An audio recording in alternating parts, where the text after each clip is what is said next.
des hommes, comme promis, voici notre décryptage de la formidable allocution délivrée hier 11 juillet 2024 au Palais des Sports de Ouagadougou au Burkina Faso par le président du Faso. Le capitaine Ibrahim Traoré, une allocution qu'il a délivrée à l'occasion de la confiance que ses compatriotes lui ont accordée en lui demandant de diriger la transition politique de ce pays pour les 5 prochaines années, afin de parachever la consolidation des acquis de la résistance et de la marche vers la souveraineté authentique. Avant de procéder à l'analyse du contenu thématique du discours du président Ibrahim Traoré, je voudrais faire quelques remarques sur la forme. La forme de cette rencontre. Il y a maintenant plusieurs décennies que l'on rabat les oreilles des Africains et des Africaines avec un concept qui est présenté comme étant le nec plus ultra de la politique, le summum de la politique, le concept de démocratie. Et on entend ainsi présenter cette démocratie comme étant l'œuvre qui aurait été parfaitement accomplie par les États d'Occident, c'est-à-dire d'Europe occidentale et d'Amérique du Nord. Et on voudrait dire à la terre entière qu'il lui suffirait de se régler sur l'Occident pour imiter ce modèle qui serait le modèle le plus parfait de l'organisation politique et ainsi rejoindre ce qui serait comme une véritable civilisation. Au début des années 90, après la chute du mur de Berlin en 1989, un écrivain japono-américain, Francis Fukuyama, défrayait la chronique par la production d'un essai intitulé « La fin de l'histoire et le dernier homme ». Dans cet essai, Fukuyama démontrait que l'humanité avait atteint son paradis suprême sous la forme de la démocratie et de l'État libéral, de l'État capitaliste occidental.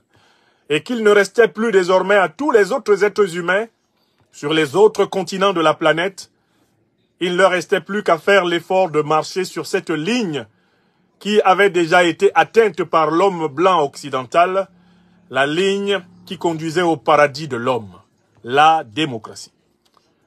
Pour Francis Fukuyama, l'histoire avait pris fin, car les peuples d'Occident, c'est-à-dire d'Amérique et d'Europe occidentale, avaient déjà atteint le point final. Il n'y aurait plus jamais dans l'histoire de l'humanité une évolution nouvelle.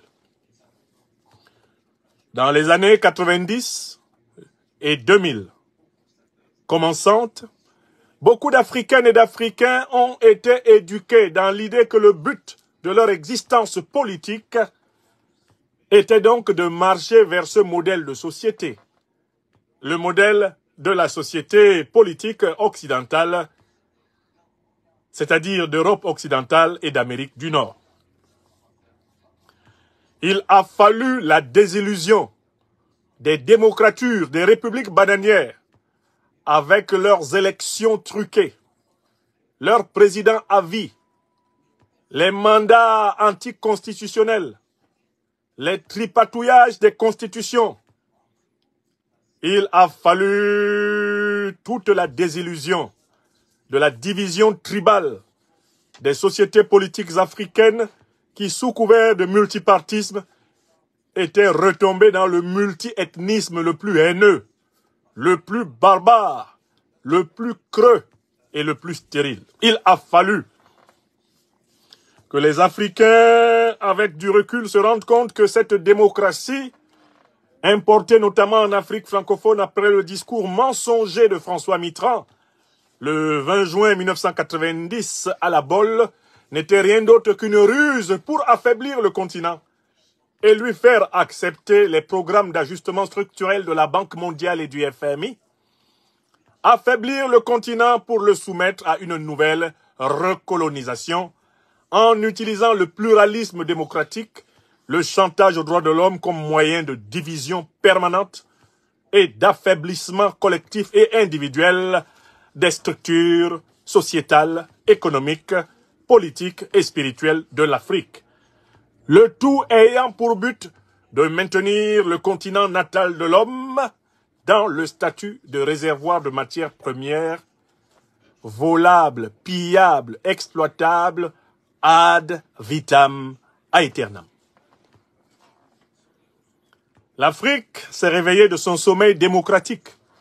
Comme dirait Emmanuel Kant, l'Afrique a été tirée de son sommeil dogmatique par la violence des dévaluations, la violence des dettes du FMI et de la Banque mondiale, la brutalité des vassaux de la France-Afrique, impitoyables envers leur pays, volant des centaines de milliards de CFA pour les planquer dans les banques occidentales, les planquer dans les paradis fiscaux avec la complicité de leurs amis corrompus des élites occidentales.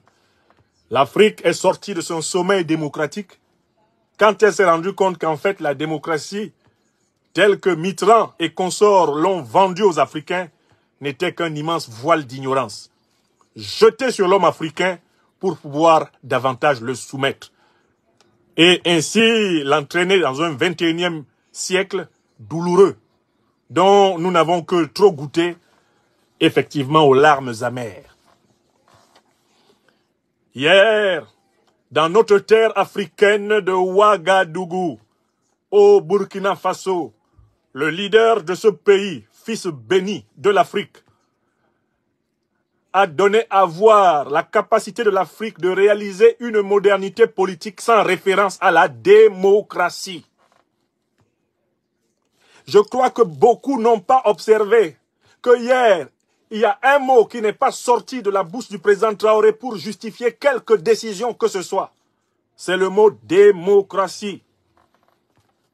La bataille que nous menons dans le terrain de la connaissance depuis plusieurs décennies maintenant pour penser des catégories politiques africaines sans référence aux mensonges de Mitterrand, au discours de la Bolle, sans référence aux mensonges de Francis Fukuyama et son mythe du dernier homme, ces efforts se traduisent par la prise de conscience des élites politiques de l'Afrique souveraine, de l'Afrique en lutte.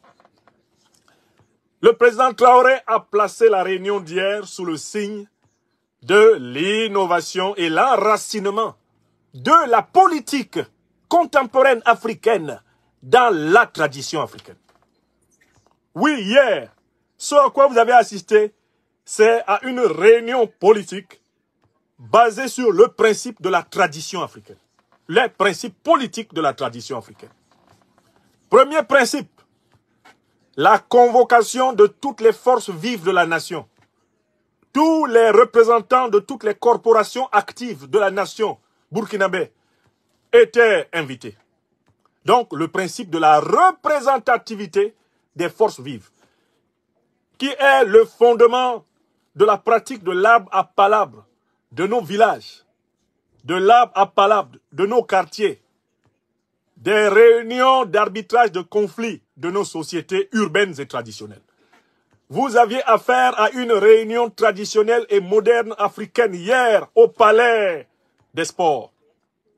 Ce n'est pas un hasard si le bon Dieu et l'intelligence humaine ont voulu que le palais lui-même ait la forme d'un village, la forme d'un cercle, au centre duquel était installé le chef de la grande communauté africaine burkinabé, le président Ibrahim Traoré. Je vous invite déjà à constater la forme de la rencontre. Un cercle, et au centre de ce cercle, le fils de la terre d'Afrique, Ibrahim Traoré. Le palais des sports, cette cuvette, symbolisait le grand village moderne africain du futur. Il symbolisait la communauté africaine réconciliée avec ses propres valeurs de civilisation. Il n'était pas question de démocratie hier. Il était question d'afrocratie, il était question de mahatocratie, il était question de kouroukanfougancratie, il était question d'ubuntucratie, il était question de burkinocratie, l'Afrique, hier, avec le président Ibrahim Traoré, a fait de la politique à sa manière, sans se référer aux catégories politiques de ceux qui prétendaient jusqu'ici être les maîtres inamovibles du monde. Donc, analysez à nouveau la forme de la réunion d'hier et vous comprendrez qu'il y a d'autres possibilités de construire des états de droit dans ce monde sans faire référence à la démocratie, c'est-à-dire à la tradition occidentale actuelle. Encore que, quand on regarde l'Occident lui-même, on se rend compte qu'il n'a jamais entièrement adopté cette notion de démocratie. S'il l'avait entièrement adopté, il n'y aurait pas 12 monarchies encore opérationnelles en Europe. 12 rois qui ne sont pas élus et qui ne sont pas critiquables devant les tribunaux. Cela n'existerait pas si l'Europe avait été entièrement conquise au concept démocratie. Si elle avait été entièrement conquise au concept démocratique, la crise politique qui a lieu actuellement en France n'aurait pas lieu. Une crise politique due au fait que le président de la République refuse de reconnaître à la première formation politique, selon les résultats des élections législatives, le droit de choisir un Premier ministre et de constituer le gouvernement, à savoir le nouveau Front populaire. Si la démocratie était bien installée en Occident, on n'aurait pas vécu les événements honteux du Capitole. Lorsque le président Donald Trump, sortant, ne voulait pas reconnaître la victoire du président entrant, la victoire supposée du président entrant, Joe Biden. Si c'était vraiment la démocratie, il n'y aurait pas aux États-Unis, aujourd'hui même, le système des grands électeurs ou des États américains qui sont sous-peuplés ont plus de représentants, que ce soit à la Chambre des représentants ou au niveau du Sénat, que des États américains qui sont plus peuplés. Oui, si la démocratie était un concept clair, aux yeux de l'Occident, il n'y aurait ni monarchie, il n'y aurait ni crise électorale en Occident, ni prétendus grands électeurs, comme on le voit par exemple en Amérique. Voilà pourquoi il existe même ici en Occident une critique de la démocratie qui est plus que jamais puissante et qui montre que, en fait, ce qu'on appelle démocratie aujourd'hui en Occident ne mérite pas le nom de démocratie tel que ce mot était pratiqué dans la Grèce antique, où le principe du choix des dirigeants n'était pas l'élection, mais le tirage au sort. Il y a un chercheur français très pointu qui s'appelle Bernard Manin et qui a écrit un joli petit livre intitulé « Les principes du gouvernement représentatif ». Dans ce tout petit livre jaune qui est quelque part dans la maison ici, Manin démontre que ce que nous appelons démocratie actuellement en Europe ou en Amérique, ce n'est pas tout à fait ce que les Grecs dans l'Antiquité, quand ils parlaient de démocratia, ce n'est pas de ça qu'ils parlaient. Actuellement, les régimes qu'on a en Occident mériteraient plutôt de s'appeler gouvernement représentatif, non pas démocratie. Et de montrer la différence entre le gouvernement représentatif inventé par les élites de la bourgeoisie occidentale à partir des 16e, 17e siècles pour remplacer les monarques et le véritable gouvernement démocratique tel que les Grecs l'avaient conçu dans leur cité en rompant avec les dictateurs, en rompant avec les monarques, les oligarques et les aristocrates.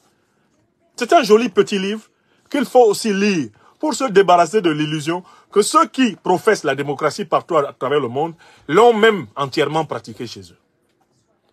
Donc, hier à Ouagadougou, qu'est-ce qu'on a vu? Un peuple représenté par toutes ses forces vives. Un chef délivrant devant ce peuple une allocution inaugurale qu'il confie d'abord au Tout-Puissant, maître créateur de toute vie et détenteur du souffle de vie. Une allocution dans laquelle ce chef s'efforce de parler droit, de parler clair, comme doit parler le chef africain de tradition, dans laquelle il pratique les 3 valeurs essentielles de la civilisation africaine, qui sont 1. La valeur de vérité. Un chat est un chat et non pas un animal poilu qui miaule et qui a des moustaches, ou qui est griffu. Non. Un chat est un chat. Le président Traoré pratique la première norme de la civilisation africaine. Il parle vrai. C'est ce que j'ai encore appelé ailleurs la parole orthogonale. Et elle caractérise tous les dirigeants de l'Alliance des États du Sahel. Quand ils parlent, les Africains comprennent. Pourquoi? Parce qu'ils disent des choses claires. Ils ne parlent pas la langue de bois. Les dirigeants actuels de l'Alliance des États du Sahel ne sont pas abonnés à l'université de Moussa Mara, de Bassolé Djibril, de Bari Alpha. Ils ne sont pas abonnés à l'université de Marco Oumar. Ils ne sont pas abonnés à l'université de Issa Kaounjim. Ils ne sont pas abonnés à l'université de la Ouattari. Ils ne sont pas abonnés à l'université de la Talonie, de la Tinoubi. Ils ne sont pas abonnés à l'université, eh bien, des aventuriers ambigus de Dakar. Les dirigeants de l'Alliance des États du Sahel parlent clair. Quand ils disent quelque chose, le bureaucrate et le technocrate comprennent la même chose que ce que comprennent le paysan, l'ouvrier, la femme, le vieillard et l'enfant en âge de réfléchir et de parler. Ils parlent clairement. Or, l'une des normes de la civilisation africaine, une norme essentielle de notre civilisation, c'est la vérité. Nous devons dire en âme et conscience ce que nous pensons et ce que nous savons, surtout quand nous avons la responsabilité des peuples. Les peuples ne doivent pas être pris comme des petits enfants qui ne méritent pas qu'on leur dise les choses comme elles sont. Les peuples doivent être respectés. On doit leur dire les choses telles qu'on a le sentiment qu'elles sont, telles qu'on pense qu'elles sont. Les peuples doivent être traités comme des adultes et non comme des enfants à qui on dit des demi-vérités, on fait des allusions, on fait des nuances, on fait des circonlocutions, des tournures, des périphrases. Non. La deuxième norme de civilisation, que la rencontre d'hier au Burkina Faso entre le président Traoré et le peuple burkinabé a respecté, c'est la norme de la justice. Vous avez vu avec quelle insistance le président Traoré a promis à son peuple la justice. Car la justice est en fait la véritable source de la paix dans une société humaine, même dans une famille. Si tu ne traites pas de manière juste tes enfants, toi le père de famille, si tu préfères et si tu es systématiquement plus généreux envers l'un qu'envers l'autre, tu sais très bien que tu vas provoquer quoi dans ta maison? La jalousie, la rivalité et la guerre. Oui ou non? Donc la justice là, c'est le fondement de la paix. Si tu traites équitablement ceux qui t'entourent, si tu n'as pas tendance à accorder aux uns ce que tu n'accordes pas aux autres, eh bien, si tu t'efforces d'être le juste envers ceux qui t'entourent, tu auras souvent la paix. Alors que quand tu es injuste, toi qui as le pouvoir envers ceux qui t'entourent, eh bien, tu auras souvent la guerre. C'est vrai ou c'est faux? La valeur de justice, ça commence dans la famille, ça continue dans la société. Si les choses ne sont pas justes, l'insécurité s'installe, la guerre s'installe, le conflit s'installe. Et les Africains le savent longtemps avant tout le monde parce que la constitution de la MAT, les 42 lois de la MAT, qui sont, pour ainsi dire, le code de conduite des Africains, il y a plus de 4500 à 5000 ans. Le plus ancien code de conduite humain. Le code de la MAT des Africains. Mais il prescrit la vérité, la justice et la solidarité. Pour que tu sois un homme ou une femme digne d'accéder à la vie immortelle de l'âme après ta mort dans ce monde, il faut que tu te sois efforcé de pratiquer ces trois vertus. La vérité, la justice et la solidarité. Donc hier, vous verrez que le président Traoré a pris son temps pour aborder la question de la justice. Parce qu'il sait que la question de la justice tient à cœur à son peuple et qu'aucun peuple africain authentiquement enraciné ne peut s'amuser avec la justice. Justice dans les villages, justice dans les communes, dans les départements, dans les régions, justice dans la nation. Le président Traoré a abordé ce thème sous tous les angles, allant même jusqu'à prévenir ceux qui sont chargés d'appliquer la justice, les magistrats, qu'il leur faudra être juste et que lui, il veillera à ce que la justice leur soit appliquée avec toute la rigueur. Il est impardonnable que ceux qui doivent appliquer la justice soient injustes. C'était impressionnant hier, l'insistance du président Traoré sur la justice. Or, en fait, de quoi souffre la quasi-totalité des sociétés africaines aujourd'hui? Pourquoi l'Afrique est-elle malade? Prenez n'importe quel pays africain. L'Afrique est malade parce qu'elle est dirigée par des menteurs. Ça, c'est pas compliqué. Les dirigeants africains, dans leur écrasante majorité, sont des menteurs. Et ils ont été imposés en Afrique avec le soutien des menteurs colonialistes, néocolonialistes et impérialistes occidentaux, pour la plupart. Le mensonge règne en Afrique à un niveau pas possible. Posez une seule question simple aux dirigeants africains. Déclarez votre fortune, justifiez votre fortune. Venez nous dire d'où viennent les milliards que vous avez dans vos comptes bancaires. Expliquez-nous comment vous avez constitué vos fortunes. Vous allez avoir du mensonge, du sud au nord, de l'est à l'ouest en passant par le centre. Les dirigeants africains sont pour la plupart un paquet de menteurs. Et c'est pour cela que l'Afrique est bloquée. Une élite mensongère. D'accord? Maintenant, pourquoi les Africains souffrent-ils tant en Afrique? Ils souffrent de ces dirigeants menteurs qui, parce qu'ils sont menteurs, sont obligés de perpétrer des injustices. Parce qu'un menteur est obligé d'être injuste pour protéger son mensonge. N'est-ce pas? Si vous posez à l'Africain de n'importe quel pays la question de savoir qu'est-ce qui lui fait mal dans ce pays, le mot qui va sortir, il va dire c'est l'injustice. C'est-à-dire que les Africains sont prêts à comprendre qu'ils mangent un seul repas par jour. Mais ce qui est inacceptable, c'est que des gens qui ne méritent pas cela, eux, ils mangent 3 repas par jour et ils ont des économies à foison, alors qu'ils ne méritent pas. C'est-à-dire que quand toi, tu ne peux pas manger 3 repas par jour et que ton voisin qui est un voleur à la douane, qui est un voleur dans les bureaux administratifs, qui est un voleur dans une entreprise où il y a son oncle, son tonton qui l'a embauché, quand lui, il vit bien, et que toi, tu tires le diable par la queue, ta misère te fait encore plus mal. Donc, l'injustice est quelque chose qui est la source même des maladies physiques des Africains. Beaucoup d'Africains souffrent d'ulcères d'estomac. Beaucoup d'Africains souffrent du mal de dos et de maux de tête. Vous pensez que ça vient simplement des crises de paludisme? Ou de malnutrition? Non. Les Africains ont mal au cœur, ils ont mal au ventre, ils ont mal à la tête. Parce qu'ils sont au courant de tellement d'injustices dans une journée que quand ils rentrent, rien que d'y penser, leur tension artérielle varie. Si tu vis en Afrique et que tu entendes l'ampleur de l'injustice, tu vas mal te porter physiquement. Il y a des gens qui rentrent fatigués chez eux le soir, simplement d'avoir vu et entendu tant d'injustices.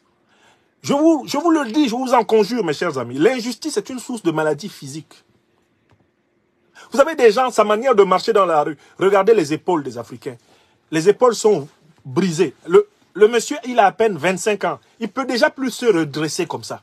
Parce que toute la journée, il est humilié. Son corps même te dit que l'injustice le frappe partout où il passe. Il entre dans un bureau pour chercher un extrait. Injustice. Si tu n'as pas de quoi corrompre, on ne te donne pas l'extrait. Il s'en va voir un médecin pour exposer ses problèmes de santé. Injustice. Alors même qu'il a payé le ticket d'entrée pour la consultation, on lui dit qu'il doit payer plus. Il ressort. Il s'en va voir quelqu'un qui a dit qu'il veut recruter quelqu'un qui a une expérience de 3 ans dans la manipulation des tracteurs. Lui, il a une expérience de 6 ans. Il arrive, on recrute celui qui a une expérience de 3 mois. Parce qu'il est de l'ethnie du monsieur qui a l'entreprise. Injustice. Imaginez quelqu'un qui a subi ces 3 choses dans la journée. Dans quel état physique il rentre à la maison? Est-ce qu'il peut être en bonne santé? L'injustice est l'une des causes évidentes de la souffrance. Pas seulement psychologique, morale, mais physique des Africains. Les Africains souffrent d'injustice. Entendez les cris qu'il y avait hier au Palais des Sports à Ouaga. Quand le président Traoré montrait qu'il va combattre l'injustice. Quand il disait ça, c'est comme s'il était en train de soigner les Burkinabés. Je sais pas. C'est-à-dire que vous avez tellement subi l'injustice qu'il y a des parties de votre corps qui sont bloquées. Et quand quelqu'un vient vous parler de la justice, avec sincérité, ça débloque des parties de votre corps. Les Burkinabés criaient comme si on était dans une église de libération hein, dans les messes pentecôtistes là. Les Burkinabés hurlaient de joie comme s'ils étaient en plein exorcisme, qu'on était en train de chasser des démons de leur corps. Le président Traoré parlait comme un prêtre, comme un pharaon d'Égypte. Je dis, chacune de ces phrases entre dans l'oreille, entre dans l'âme de la personne et répare la personne. J'ai parlé hier, j'ai commenté en direct sur la page de la radio-télévision burkinabé, la RTB. J'ai dit, le président Traoré a des paroles thérapeutiques qui redressent, qui réparent les traumatismes de l'âme du peuple burkinabé et de tous les Africains qui l'écoutent. C'est-à-dire que quand il parle, plus il parle, mieux les Africains se portent. Il y a des Africains qui sont arrivés, ils avaient mal à la tête. Le président Traoré parlait, ils n'ont plus mal à la tête. Il y en a qui sont arrivés, ils avaient mal au dos, ils étaient tordus, courbaturés. Le président Traoré parle, tout se détend. Tout se détend. Il y en a même qui sont arrivés, ils avaient faim. Le président Traoré parle, ils ont oublié qu'ils ont faim. Ils ne veulent plus partir. Ils ne veulent même plus que son discours s'arrête. Non, laissez-le, il faut qu'il parle encore. Oui, c'est ce que j'ai vu hier. Pourtant, j'ai regardé ça ici, sur mon écran d'ordinateur. J'ai vu une séance de catharsis, une séance de guérison. Un dirigeant qui parle vrai est un dirigeant qui soigne son peuple. Je veux dire vraiment qui le soigne physiquement. Un dirigeant qui montre son amour de la justice, soigne physiquement et moralement son peuple. Son peuple se sent mieux. Les gens sont rentrés hier à la maison et ils se sentaient mieux. Même si les médecins avaient fait un examen, un diagnostic avant l'entrée des gens dans le palais des sports, dans la cuvette là, et puis ils refait un diagnostic après, les gens allaient mieux. Les gens qui sont entrés là, qui allaient mal, ils sont sortis en allant mieux. La troisième qualité que le président Traoré a manifestée et qui est une valeur de notre civilisation africaine, c'est la solidarité. Tous les problèmes qu'il a examinés, le président Traoré les a soumis au principe de la solidarité. Personne ne doit être abandonné au Burkina Faso. Personne ne doit être laissé pour compte. Toutes les politiques qu'il propose, que ce soit des politiques de la défense et de la sécurité, de la fonction publique, des politiques de la diplomatie, des politiques de la justice, de l'agriculture, de l'économie, de l'emploi. Toutes les politiques que le président Traoré a présentées ont pour but de faire que un Burkinabé,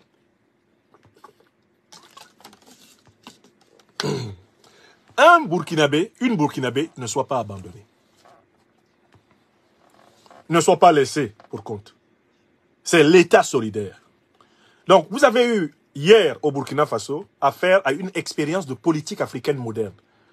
Une expérience mahatocratique. C'est ce que je théorise dans mon livre qui sort en septembre. La mahatocratie, le paradigme de la politique africaine. Nous, Africains, nous ne cherchons pas à aller vers la démocratie, mais vers la mahatocratie.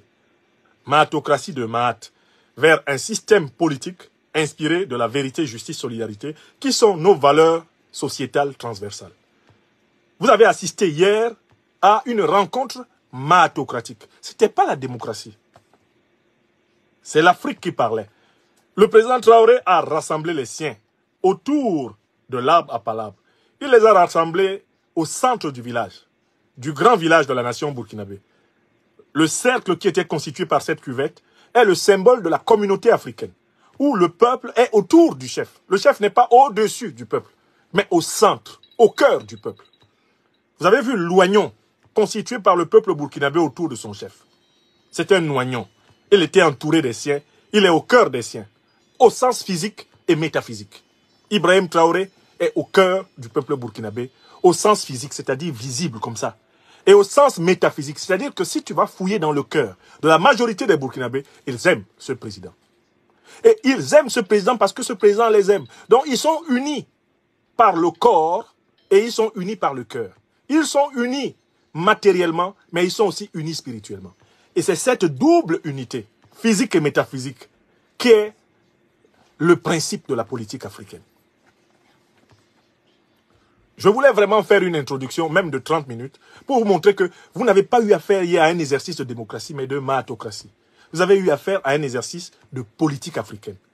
Vous avez eu affaire à la démonstration que nous pouvons faire de la politique moderne en Afrique sans imiter les Occidentaux, sans imiter les Orientaux, mais en imitant les plus grands Africains de tous les temps. Nos illustres et glorieux ancêtres. Le peuple était là. Le chef du peuple était là. Et entre le peuple et son chef, il y avait la symbiose, l'osmose. Il y avait une compénétration des âmes.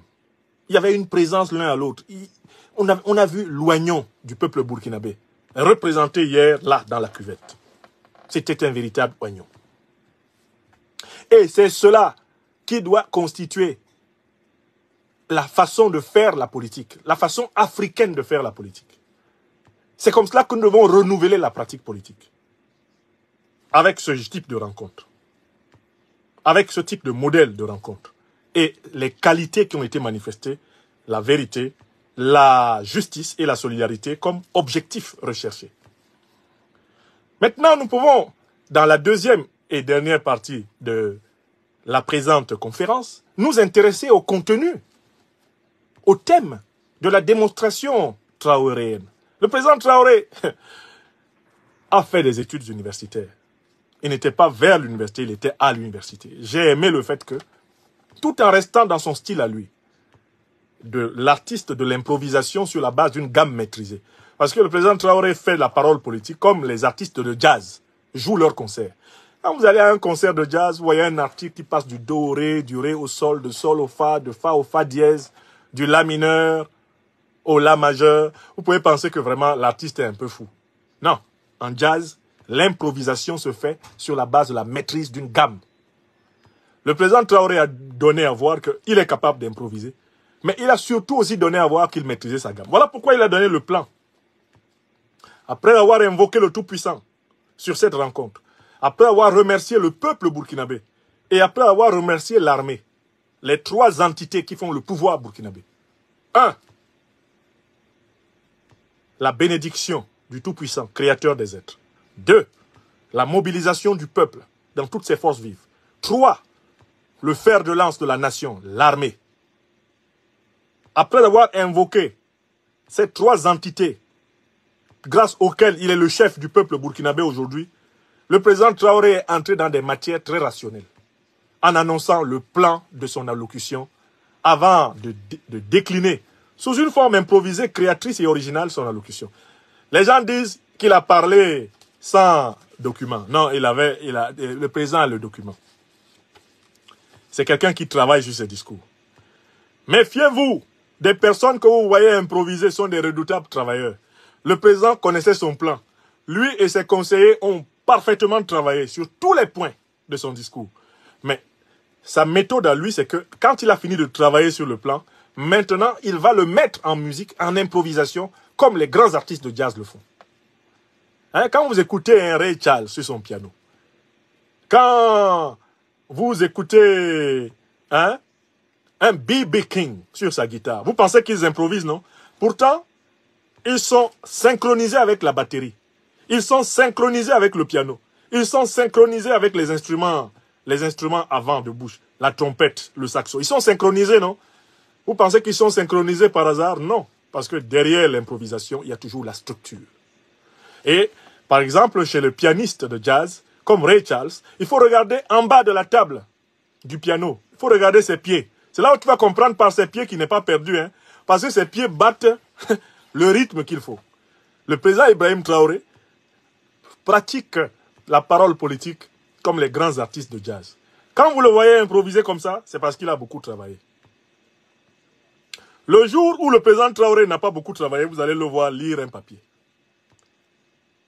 Mais quand il a beaucoup travaillé là, il incorpore son discours, il connaît les axes de son discours, il connaît les grandes idées, parce qu'il a travaillé. Il y a mis du temps. Quand il vient parler devant vous, vous pouvez penser que, oh vraiment ça. Non, c'est du travail. Et en effet, il peut ne pas venir avec un papier. Vous voyez, moi je suis en train de vous parler depuis bientôt une heure. Le plan est là. Le plan, c'est tout ça là. Tout ce que je vous dis là, c'est les quelques lignes qui sont là. Je n'ai même pas besoin de les lire parce que c'est dans ma tête. Vous comprenez? Les grands orateurs sont de grands travailleurs. Il ne faut pas que vous vous fassiez d'illusions. On ne se lève pas un matin comme ça et puis on parle. Il faut beaucoup travailler pour atteindre cette fluidité.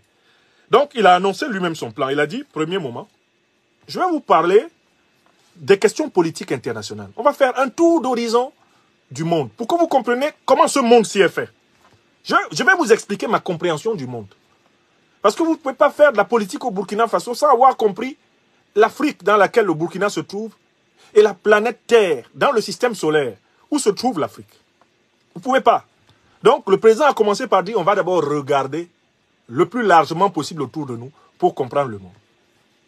Celui qui a compris le monde sera capable maintenant d'entrer dans nos problèmes au Burkina. Il va donc comprendre comment nous avons choisi de combattre le terrorisme. Ayant compris comment va le monde, nous avons, grâce à cela, compris comment nous, au Burkina Faso, nous allons combattre le terrorisme. Et c'est l'objet de la deuxième partie. Il explique la doctrine antiterroriste du Burkina Faso, la stratégie du Burkina Faso. Il explique pourquoi le Burkina a choisi de combattre d'une certaine façon. Parce que si tu n'as pas compris le monde, tu ne peux pas combattre les terroristes, qui sont eux-mêmes l'émanation de la politique du monde. Puis, dans la troisième et dernière partie de son allocution, le président va dans le détail pour expliquer les grandes lignes de la politique de terrain qu'il va mener. La politique locale, la politique rurale, la politique urbaine, la politique envers les jeunes, envers les femmes, la politique envers les adultes et les vieillards, la politique traduite en organisation et en planification gouvernementale. Donc, le président Traoré nous conduit par un très grand cercle, le cercle mondial, ensuite un plus petit cercle, le cercle national, puis il descend dans son allocution dans un cercle encore plus petit, le cercle local. D'abord le mondial, ensuite le national et enfin le local. C'est vraiment une spirale qu'il a construite et qui ressemble comme deux gouttes d'eau à la cuvette du palais des sports de Ouagadougou dans lequel il parlait. J'ai beaucoup aimé le fait que son discours ressemblait à l'espace dans lequel il s'exprimait. De telle façon que c'était un discours qui était en symétrie architecturale avec la forme de la salle. Vous qui êtes dans cette salle, je connais la salle du Palais des Sports de Ouaga. Vous voyez très bien qu'elle est très grande au sommet, n'est-ce pas? Quand vous regardez au sommet, la cuvette du Palais des Sports, c'est un grand cercle. Mais quand vous êtes dedans, le cercle se fait plus petit. Si vous calculez le cercle au niveau des gradins, il se fait plus petit, non? Mais quand vous arrivez maintenant au niveau même où le président était assis, c'est encore plus petit, le cercle. Et c'est comme ça que son discours était construit, en trois grands cercles. Le monde, la nation et le peuple au quotidien, dans ces localités. Alors, commençons par le monde. Le président Ibrahim Traoré donne une leçon de géopolitique et d'histoire internationale. Qu'est-ce qu'il nous explique? Il nous dit que pour penser le monde, il nous faut comprendre que ceux qui dominent le monde encore pour quelque temps ont conçu le monde sous la forme d'un triangle. Le président Traoré sort une image, parce que les images sont faciles à retenir. Il dit, le monde actuellement, c'est un triangle. Et c'est ce monde-là que nous ne voulons plus. Le monde est aujourd'hui dominé, il est construit sous la forme d'un triangle. J'essaie de vous plier rapidement un triangle. Voilà, le monde a la forme d'un triangle. Il a la forme d'un triangle et vous devez vous habituer à comprendre que, eh bien, c'est ce triangle que nous combattons. Le monde a à peu près donc cette forme-là. Il a la forme d'un triangle. N'est-ce pas?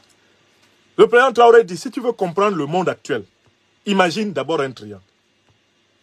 Si tu as imaginé un triangle, maintenant je vais te dire qui est placé à chacun des endroits du triangle. D'accord? Ok. Ici, au sommet du triangle, c'est ceux qui croient qu'ils sont l'axe du bien, que ce sont eux qui sont les meilleurs êtres humains de la Terre.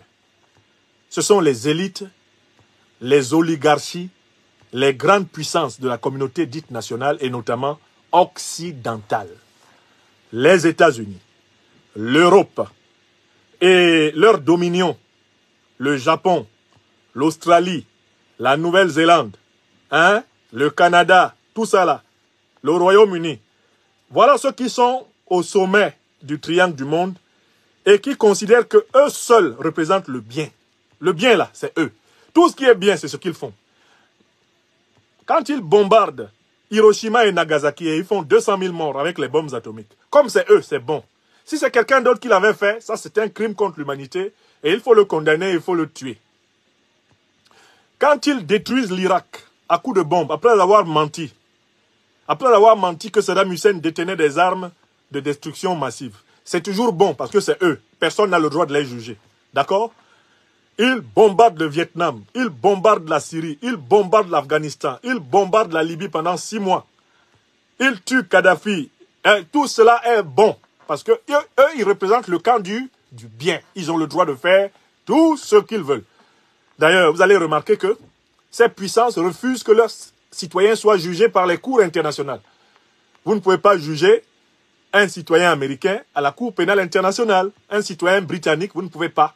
Vous ne pouvez pas juger un citoyen français à la Cour pénale internationale. Leurs citoyens échappent à la Cour pénale internationale. Mais c'est eux qui envoient les citoyens des autres parties du monde à la première occasion qu'ils peuvent les attraper.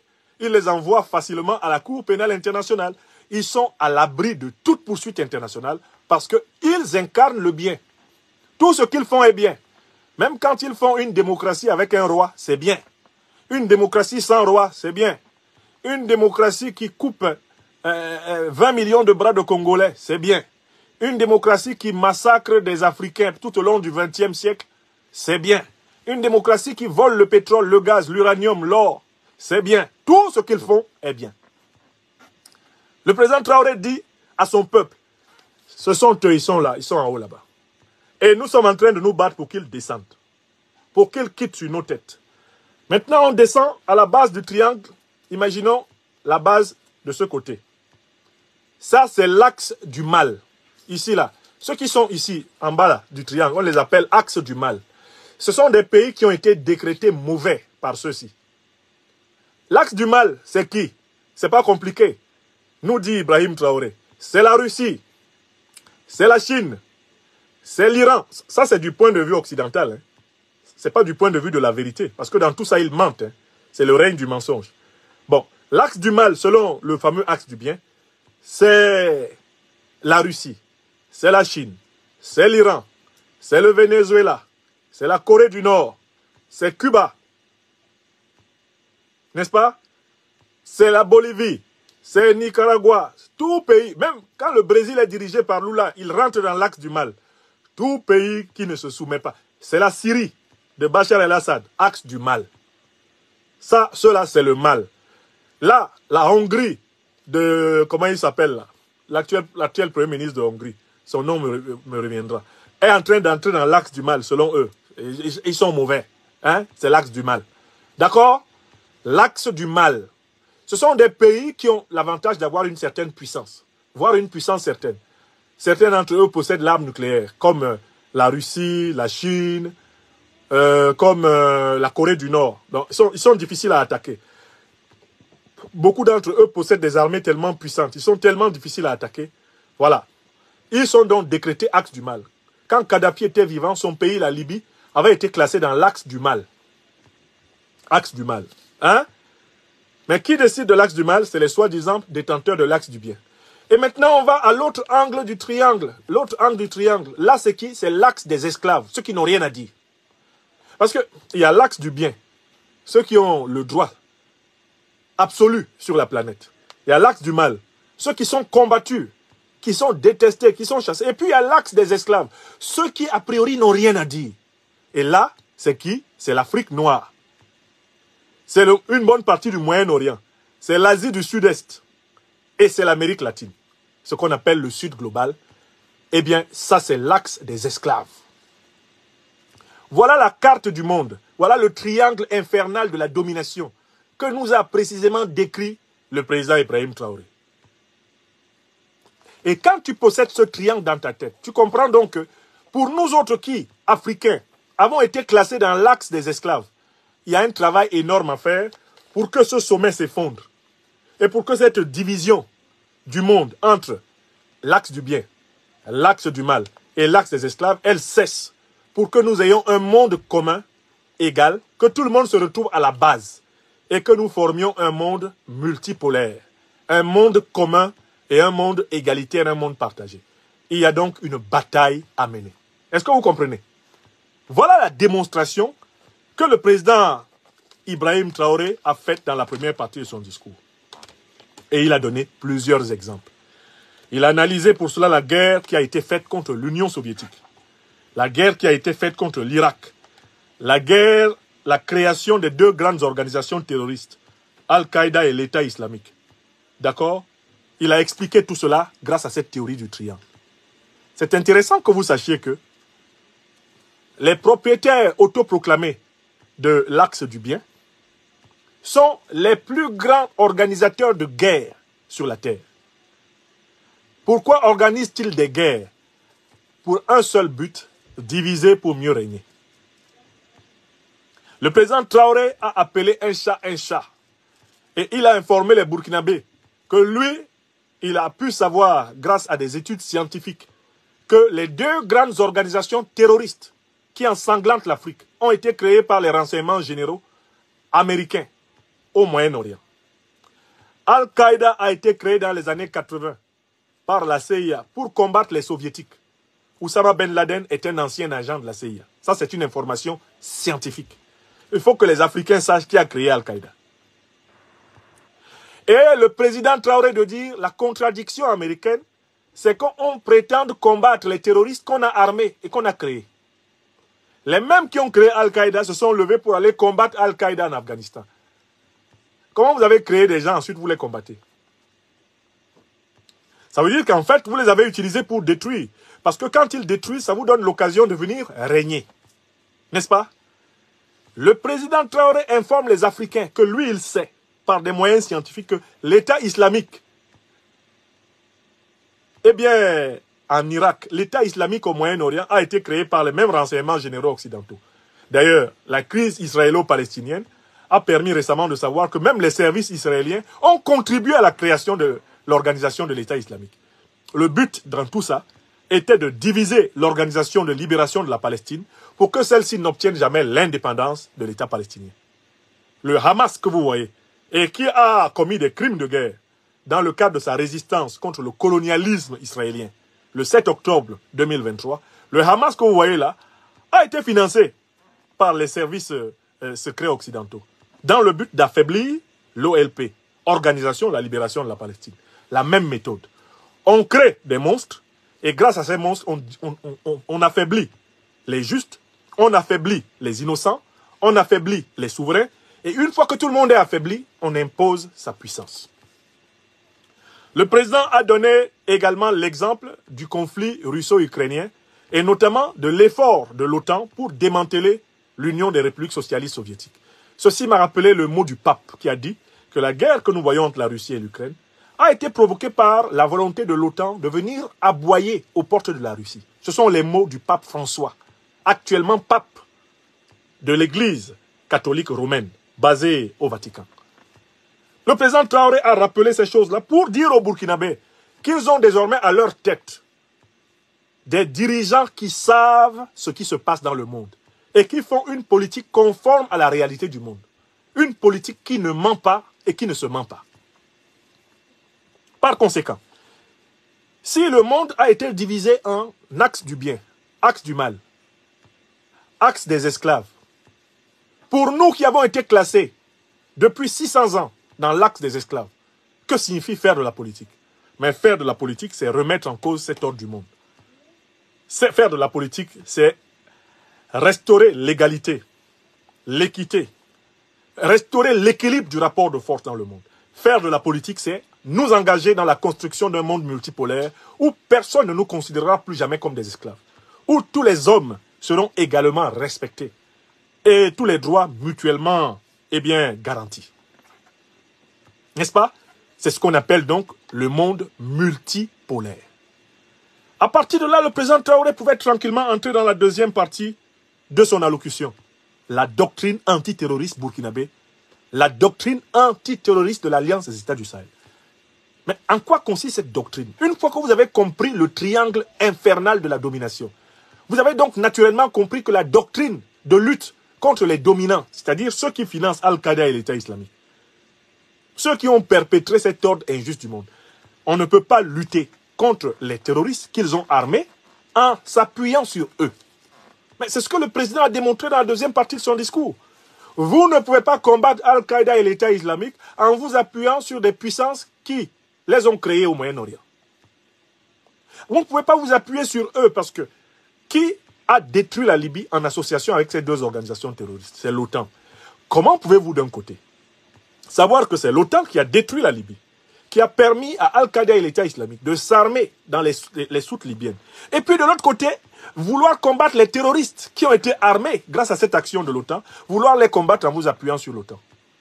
Est-ce que vous pourrez vous en sortir si les pompiers pyromanes sont vos assistants? Ce sont eux qui ont mis le feu.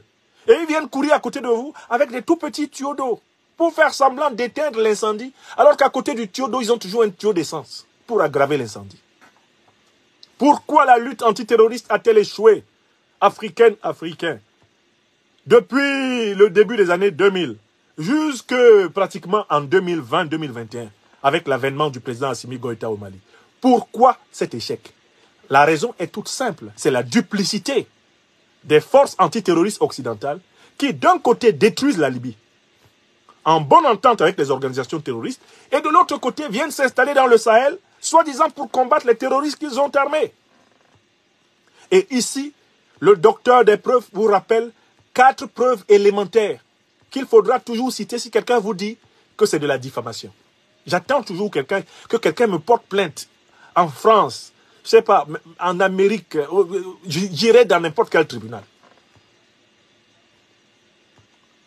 pour répondre d'une accusation de diffamation. Quand je dis que le terrorisme qui frappe le Sahel est le fait de l'OTAN, j'ai les preuves de ce que je dis.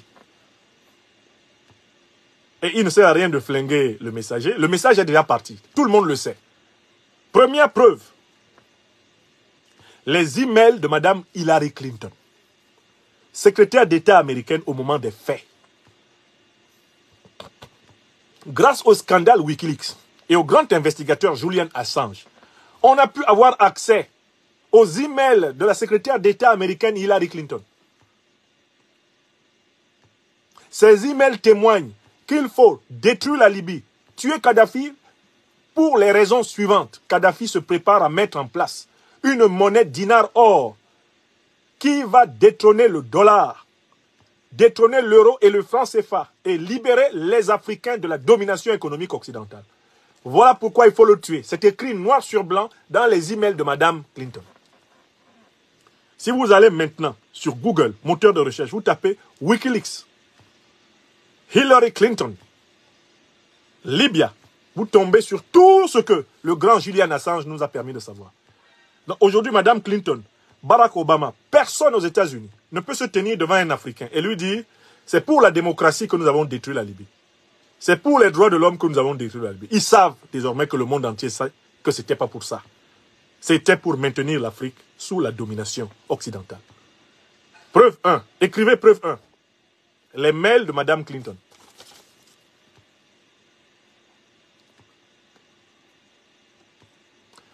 Écrivez bien.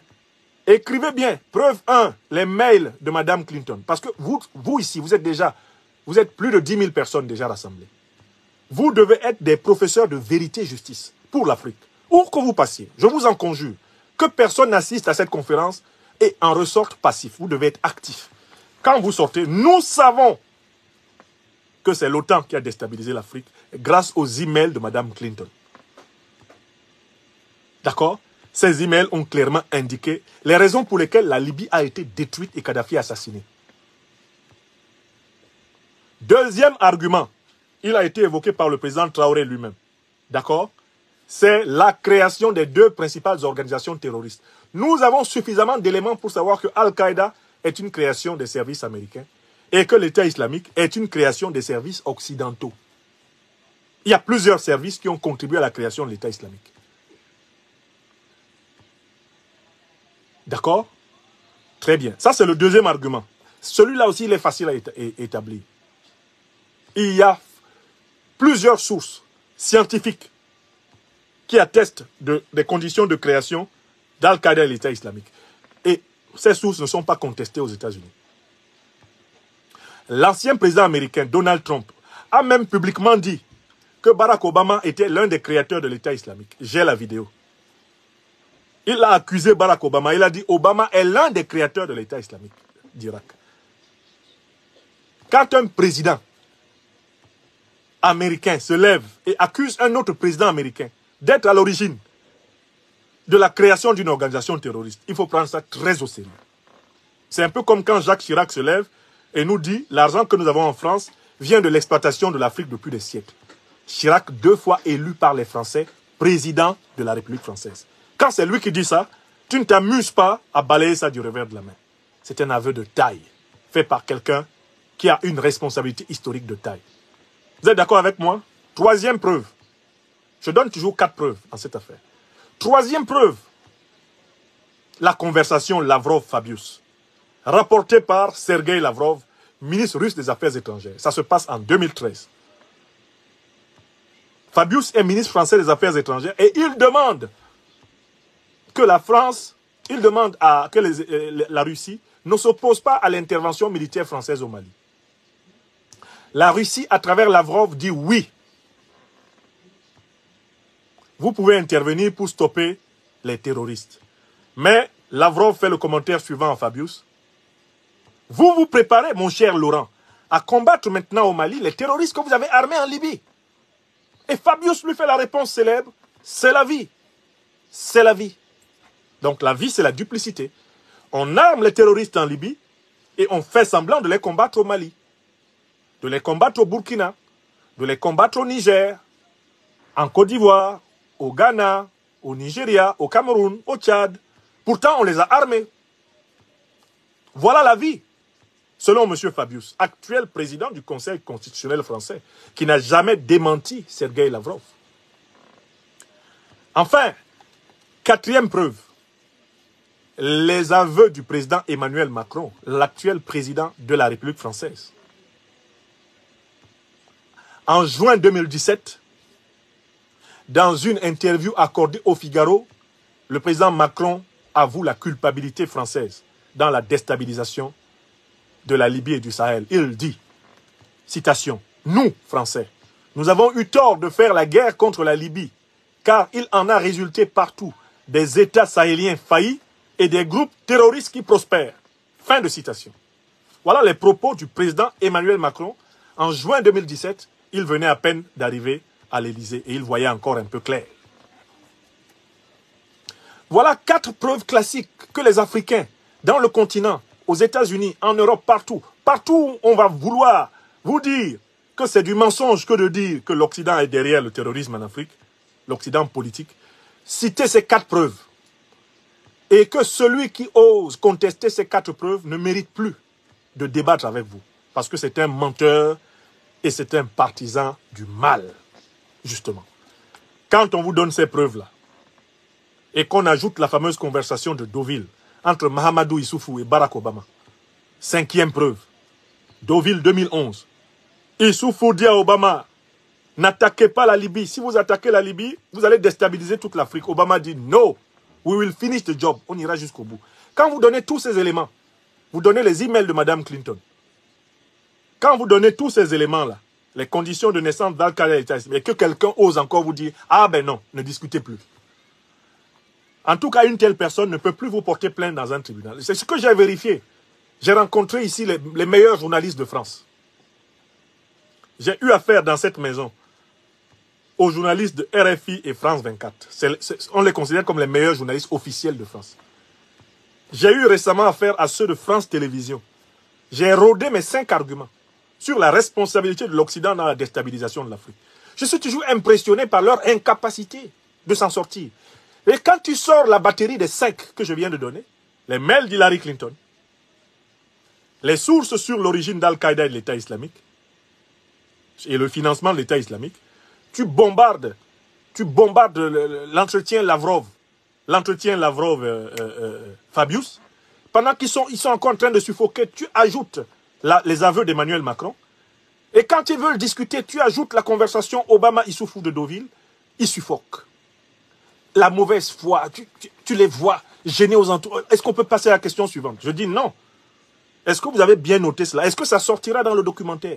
De toutes les façons, moi j'ai tout enregistré et ça va sortir. Et je vais déjà aller dire que je vous ai dit. Voilà les choses que je dis ici en Europe et qui sont des choses irréfragables, incontestables. Le président Traoré s'est basé là-dessus. À partir du moment où vous savez donc qui sont les terroristes, et le président Traoré nous a rappelé que ce ne sont pas des gens qui viennent convertir les Africains à l'islam. Laissez l'islam tranquille. Les terroristes ne sont pas des musulmans. Ils ne pratiquent même pas l'islam. Ce sont des drogués qui n'ont même pas le temps de prier. Comment quelqu'un de drogué peut prier? Ce sont des individus gorgés de sang et d'argent sale. Ils prient qui? Lui-même, quand il se met sur une natte là, il croit vraiment qu'il s'adresse à Dieu. C'est à Dieu qu'il s'adresse. Le voleur, le pilleur de bétail, c'est à Dieu qu'il s'adresse. Alors, on leur a demandé de donner l'impression qu'ils viennent pour des raisons religieuses. Ça, on leur apprend ça de manière sommaire. Mais ce sont des voleurs, ce sont des braqueurs, ce sont des vendeurs de drogue, ce sont des trafiquants. Et ce sont des gens qui ont été corrompus par l'argent facile. On leur donne une moto, on leur donne beaucoup de billets de francs CFA neufs, fraîchement sortis de l'usine à francs CFA, et on les envoie tuer des innocents en récompense de ces paiements réguliers, en francs CFA ou en euros. Ce sont des mercenaires. Les terroristes sont des mercenaires de l'impérialisme occidental. Ils ne sont rien d'autre. Donc, à partir du moment où on n'a pas affaire à des gens qui viennent pour des motifs personnels, pour des motifs religieux, qui auraient un projet de société à proposer, mais qui sont simplement chargés de semer le chaos, afin que les troupes occidentales demeurent en permanence avec leur base sur notre sol et continuent à voler l'or, le manganèse, le pétrole, l'uranium, le gaz, le coltan, le lithium, le bois, le café et le cacao, le coton, la viande, continuent à voler tout ce dont l'Afrique regorge. À partir du moment où c'est cela le plan, on ne peut pas négocier avec les terroristes. Parce que les terroristes n'ont pas de projet, ils ne sont pas leur propre chef. Tu ne peux pas négocier avec quelqu'un qui n'est pas son propre chef. Quelqu'un qui n'a pas de raison d'être en lui-même ne peut pas mener une négociation. Voilà pourquoi le président Traoré dit, face aux terroristes, l'Afrique n'a pas d'autre choix, elle doit combattre. Et il avertit les Burkinabés qui ont tendance, pour certains d'entre eux, à croire que s'ils négocient, ça va aller. Il leur dit, sous le président Compaoré, qu'a fait le Burkina Faso? Le Burkina Faso a choisi, pour avoir la paix, d'être une base arrière des groupes terroristes. Les dirigeants d'Al-Qaïda et de l'État islamique étaient logés à Ouagadougou. Ils étaient blanchis à Ouagadougou. Ils étaient soignés à Ouagadougou. En échange de quoi, ils ne faisaient pas d'attentats sur le sol burkinabé. Ils allaient faire des attentats dans les pays voisins. Voilà comment le président Compaoré, en son temps, a cru pouvoir acheter la paix du Burkina. Mais on ne peut pas acheter la paix de son pays avec le sang des pays voisins. Le président Traoré a dit ouvertement que le Burkina est aujourd'hui victime d'avoir été complaisant envers les terroristes. Les terroristes ont fini par croire que c'était leur droit d'être au Burkina, que le Burkina était leur sanctuaire, qu'au Burkina ils étaient tranquilles, que quand ils pouvaient aller commettre les larcins, ils pouvaient revenir au Burkina se reposer en paix. Or, lorsque, à la tête du Burkina Faso, sont apparues des autorités qui veulent servir le peuple, des autorités révolutionnaires, les mêmes qui demandaient aux terroristes de venir se reposer au Burkina, ont demandé aux terroristes d'attaquer le Burkina. J'en profite pour clarifier un problème que les Africains ont du mal à comprendre ces derniers temps. Et on m'a posé cette question sur tous les réseaux sociaux. Mais pourquoi les terroristes n'attaquent-ils pas la Mauritanie? Et surtout, pourquoi la CEDEAO n'est pas remontée contre la Mauritanie comme elle est remontée contre le Mali, le Burkina et le Niger? Je réponds à cette question, c'est très simple. La Mauritanie est sous le contrôle de l'OTAN. La Mauritanie a continué à donner les mêmes garanties à l'OTAN que le Sénégal, que la Côte d'Ivoire, que le Togo, que le Bénin, que le Nigeria, n'est-ce pas? Que le Niger sous Bazoum à l'époque. Ces pays-là ont continué à donner les mêmes garanties à l'OTAN. Dans ces conditions, vous voyez bien que l'OTAN n'est pas remontée contre la Mauritanie, mais parce que El Ghazouani maintient globalement la Mauritanie sous le contrôle de l'OTAN. L'OTAN n'est pas remontée contre le Sénégal parce que Diomaye et Sonko maintiennent globalement le Sénégal sous la coupole de l'OTAN. C'est aussi simple que cela. Ce sont des données géopolitiques que vous pouvez vérifier. Ce sont des pays vassaux. Quand tu as un pays vassal, on maintient les terroristes sur ton dos pour te faire des piqûres de rappel de temps en temps. Il y a des petites actions terroristes pour te rappeler, attention, attention, reste sage. Mais tu ne fais pas l'objet d'un harcèlement démocratique, entre guillemets, harcèlement droit de l'homiste, entre guillemets, harcèlement médiatique, harcèlement diplomatique. On ne te harcèle pas. Parce que globalement, tu as donné tous les signes de soumission. C'est quand tu commences à donner des signes de soumission qu'on t'envoie un peu plus de terroristes. Qu'on commence à te mettre la pression dans les grands journaux internationaux en t'accusant de violation des droits de l'homme. Qu'on commence à s'intéresser à l'état de la démocratie chez toi. Même si il n'y a pas de démocratie au Moyen-Orient. Et on ne met pas la pression sur les monarchies du Moyen-Orient, du Golfe Persique pour qu'elles soient démocratiques. Toi, on va commencer à dire la démocratie est en danger dans ce pays-là. Parce que tu as commencé à penser à ton peuple. On va commencer à te harceler aux Nations Unies. Des groupuscules d'experts qu'on trouvait en génération spontanée vont apparaître pour écrire des rapports sur toi et ton régime. On va t'accuser d'exaction. On va dire que tu as fait des charniers. On va venir tuer des gens dans ton pays et dire que c'est toi qui les as tués. On va habiller des terroristes en uniforme de ton armée et dire que c'est toi qui as tué les gens.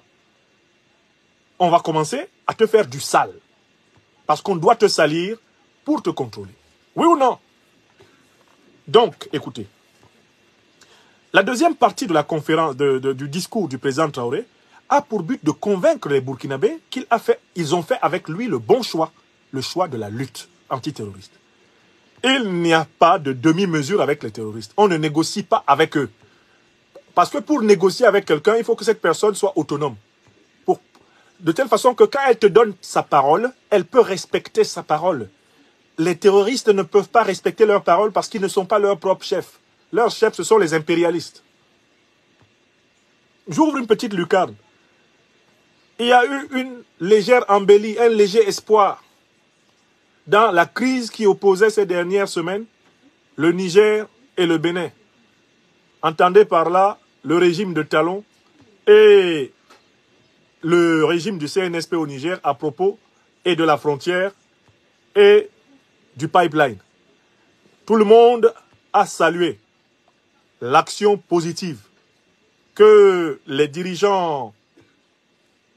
anciens dirigeants du Bénin ont faite, les présidents Yahi Boni et Nicéphore Soglo, quand ils ont voyagé à Niamey pour trouver un début de langage commun entre les deux peuples et les deux autorités afin de régler ces deux soucis. Il y a même eu un communiqué très optimiste qui a été publié par les médiateurs en accord avec les autorités béninoises et les autorités nigériennes. Un communiqué qui annonçait la création d'une commission pour aplanir le différend. Mais est-ce que vous ne vous rendez pas compte que depuis un moment, on n'en parle plus? Ce qui veut dire que Patrice Talon a recommencé à faire preuve de mauvaise volonté. Mais vous devez vous poser la question de savoir pourquoi Patrice Talon ne veut pas faire la paix vraiment avec le Niger. Pourquoi il ne veut pas donner au Niger les assurances que le Bénin ne va pas servir de base hostile contre lui? Pourquoi il ne veut pas que le Niger exploite pleinement son pipeline et continue à gagner ces centaines de millions de dollars qu'il mérite? Pourquoi Talon est-il chargé d'empêcher le Niger de jouir justement de sa nouvelle richesse pétrolière? Pourquoi est-ce qu'il est chargé de faire ça? Qui l'a chargé de faire ça? Mais il faut revenir à sa déclaration de guerre dans le cadre de la CEDEAO pour comprendre. Même quand le président Talon déclarait la guerre contre le Niger, il ne comptait pas sur le Bénin. Il sait très bien que l'armée béninoise ne peut pas vaincre l'armée nigérienne. Il comptait sur ceux qui ont poussé la CEDEAO dans le dos. Ceux qui, comme dit le président Laurent Gbagbo, pistonnent la CEDEAO dans le dos pour qu'elle attaque des pays qui ne sont pas soumis au néocolonialisme français et à l'impérialisme de l'OTAN. Donc en fait, Talon déjà, quand il déclarait même la guerre au nom de la CEDEAO, ce n'était pas parce qu'il comptait sur le Bénin. Il comptait sur l'OTAN. D'où on sait que c'est les gens de l'OTAN qui l'ont envoyé déclarer la guerre contre le Bénin, contre le Niger, pardon. Et aujourd'hui, quand les négociations piétinent, quelle est l'hypothèse que vous devez faire? C'est que ses patrons l'ont rappelé. Là, il est à Paris, là. Talon est actuellement à Paris. Donc, c'est clair que les gens n'ont pas vu d'un bon œil au niveau de son patronat, les gens n'ont pas vu d'un bon œil la médiation positive que les présidents Yahi Boni et Nicéphore Soglo ont commencé. On a dû rappeler Talon pour lui dire, mais t'as oublié ce qu'on t'a demandé de faire, Talon? Tu sais pas qu'on était chef, nous? Mais qu'est-ce qu'on t'a dit? On t'a dit de déclarer la guerre au Niger, oui ou non? Talon a dû commencer à s'expliquer, mais c'est-à-dire que c'est un peu difficile parce que Tinubu m'a abandonné dans cette affaire. Alassane Ouattara qui a annoncé un bataillon de 1100 soldats, il n'a finalement rien fait. Et l'armée béninoise, moi, j'ai pas confiance. D'ailleurs, je suis protégé par les Rwandais, donc je peux pas me permettre d'attaquer. Vous connaissez Talon, quand il commence à parler, c'est comme un puits de craie qui tombe. Il s'explique. On lui dit, tu t'amènes à Paris rapidement, là. Tu viens ici, Talon. Ah non, non, non, non, non. Quoi, tu veux faire la paix avec Tiani? J'ai vu Tiani qui était souriant aux côtés... j'ai vu... oui, mais c'est pas moi. Ce sont les anciens présidents. C'est une initiative autonome. Mais on dit, mais tu nous prends pour des cons, Patrice. C'est toi qui as donné un avion, non? T'as pas donné l'avion? Tu les as reçus, non? Ils t'ont rendu compte de leur mission, non? Ils n'étaient pas au palais présidentiel avec toi, tu étais tout souriant. Ou tu crois qu'on est affaibli parce qu'on a un petit processus électoral, une crise politique ici, tu crois que tu vas nous échapper comme ça? On t'a dit que tu dois faire la guerre à Tiani. Je suis en train de vous dire des choses comme ça. C'est ça qui se passe. Donc, vous ne pouvez pas penser que les terroristes vont changer. Parce que les terroristes ne sont pas leurs propres patrons. Vous ne pouvez pas penser que la CEDEAO va changer. Parce que la CEDEAO n'est pas sa propre patronne. Écrivez ça, Tilana. Vous qui êtes là, mes frères et sœurs africains, dans le continent ou ailleurs, tous les dirigeants qui nous ont été imposés par des forces étrangères ne peuvent pas changer parce que leurs chefs les tiennent par la barbichette. Un dirigeant africain qui a été imposé de l'extérieur, bien souvent, il vole l'argent africain, des centaines de millions de dollars, donc des milliards de CFA, et il vient les garder ici dans les banques françaises et dans les paradis fiscaux en Occident. Oui ou non? C'est ce qu'ils font, oui ou non? Mais une fois que tu as volé 300 milliards, 400 milliards, 1000 milliards, toi et ta famille, vous êtes venus cacher ça ici. Est-ce que tu peux mener une politique qui ne soit pas conforme aux intérêts de ceux qui détiennent ton argent? Voler. Répondez ici. Il faut que vous compreniez que, en fait, les vassaux de la France-Afrique sont des captifs, sont des prisonniers à l'air libre. Ils emprisonnent leur peuple alors qu'ils sont prisonniers des puissances étrangères. Je les ai appelés des voleurs volés. Ce sont des voleurs volés. On doit dire de chaque dirigeant vassal africain qu'il est plus esclave que son peuple. Parce que le peuple a le sentiment d'être esclave de lui, d'être son esclave. Alors que le type même dont vous êtes esclave, en tant que peuple, il est encore plus esclave que vous. Il obéit le doigt sous la couture à ceux qui détiennent ses comptes bancaires, les milliards qu'il a volés en Afrique. Ceux qui les contrôlent, le contrôlent. Oui! Voilà la situation. Donc, quand vous comptez sur des terroristes dans les villages, les promesses que les terroristes vous font, non, toi tu vas être protégé, quand on va revenir, tu vas être protégé. C'est que vous n'avez pas compris que le terroriste n'est pas son propre maître. Le terroriste est possédé par un autre. C'est un agent, c'est un mercenaire. Si son patron lui dit, retourne dans tel village, va tuer tel, il revient te tuer. Il peut te promettre, non, ton troupeau ne sera pas volé. Toi, on ne va pas toucher à ta moto, on ne va pas violer tes femmes. Il n'y a pas de problème. Toi, dors tranquille. Tes enfants, tout ça, là, personne ne va les toucher. Parce que tu nous as donné du maïs, tu nous as donné de l'argent. Mais quand il s'en va et que son chef le convoque, on lui dit, va dans tel village, tue tout ce monde-là. Le même revient et vous tue tous. Parce qu'il n'est pas auto-guidé. Il est téléguidé. Il est hétéro-guidé. Hétéros en grec veut dire autre. Le terroriste est un individu hétéronome, c'est-à-dire dont la loi se trouve à l'extérieur de lui. Il n'est pas autonome, aotos, en soi-même. Vous avez compris? Le dirigeant vassal n'est pas un individu autonome, c'est un individu hétéronome, c'est un individu aliéné, aliénatus. Il est habité par une puissance étrangère, c'est une marionnette. Un autre tire les ficelles. Donc, nous, Africains, sur le sol africain, n'avons pas d'autre choix que combattre les terroristes jusqu'au dernier. Nous devons, en Afrique, veiller à ce que l'espérance de vie d'un terroriste soit proche de 0. est progressivement égal à 0. Celui qui s'engage dans le terrorisme doit savoir qu'il s'est engagé dans l'abréviation rapide de sa vie. C'est cette doctrine que le président Ibrahim Traoré a administrée hier. Une démonstration imparable. Nous n'avons pas d'autre choix. Nous devons lutter.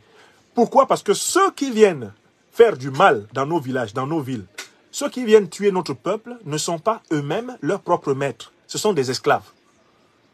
Donc on ne peut pas compter sur quelqu'un qui est un esclave pour être libéré. Quelqu'un qui est un esclave, lui-même, ne peut pas venir te libérer, puisqu'il ne s'est pas libéré lui-même. Pour que quelqu'un te libère, là, il faut que lui-même il se libère. Quelqu'un ne peut pas te libérer alors que lui n'est pas libre. Ne serait-ce que dans sa tête. Donc la deuxième partie était vraiment importante.